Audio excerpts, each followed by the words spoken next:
அந்த ஒரு தாளந்து கொடுத்தவர்கிட்ட என்ன மனநிலை இருக்கோ அந்த மனநிலை பல நேரங்களில் நம்மக்கிட்டையும் இருக்குது. சோம்பல்தனம், சோம்பேறி வேற, சோம்பல்தனம் வேற. சோம்பல்தனத்தை ஆண்டவர் நிச்சயமாக அருவருக்கிறார்.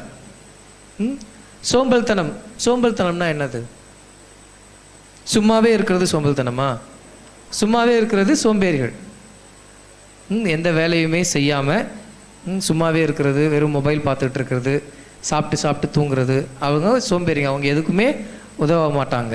ஆனால் அந்த மாதிரி சோம்பேறிக்கிட்ட ஒரு அரசர் ஒரு தாளந்து கொடுத்துட்டு போவாரா அப்படின்னு கேட்டால் கிடையாது.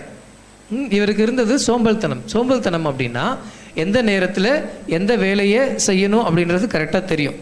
அந்த வேலையை செய்வதற்கான தகுதியும் அவர்களுக்கு அதிகமாகவே இருக்குது. ஆனால் அந்த வேலையை செய்யாமல் மற்ற வேலையை செய்வது தான் சோம்பல்தனம். அந்த வேலையை செய்கிறதுக்கு தகுந்த தகுதி இருந்தும் அந்த வேலையை செய்யாமல் மற்ற வேலையை நாம் செய்வது தான் சோம்பல்தனம். இந்த சோம்பல்தனம் இருக்கும் பொழுது நமக்கு இருக்கின்ற திறமை குறைந்துவிடும். நம்முடைய வளர்ச்சியும் நமக்கு சுத்தமாகவே அறவே இருக்காது. நம்முடைய திறமை வளர்ச்சி எல்லாமே குறைஞ்சிடும் எப்போ நமக்கு சோம்பல்தனம் இருக்குதோ அப்போ. ஏன்னா சோம்பல்தனம் இருக்கும் பொழுது நாம் நம்முடைய திறமைகளை பயன்படுத்தவே மாட்டோம். திறமைகளை பயன்படுத்தும் பொழுது தான் நம்முடைய வளர்ச்சி அபரிவிதமாக இருக்கும். எனக்கு நல்லா பாட வருது, இல்லை எனக்கு நல்லா சமைக்க வருது அப்படின்னா நான் தொடர்ந்து பாடுனா தான் என்னுடைய திறமை வளர்க்கப்படும். ஓகேவா? அது எனக்கு நல்லா சமைக்க வருதுன்னா நான் தொடர்ந்து சமைச்சிட்டே இருக்கணும், புதுசாக ஏதாவது ட்ரை பண்ணணும். அப்போ தான் என்னுடைய இம்ப்ரூவ்மெண்ட் அதில் இருக்கும்.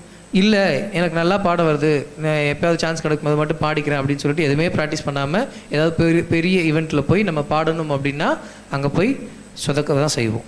அந்த நேரத்தில் அந்த அச்சமும் நம்ம கூட ஒட்டிக்கும்.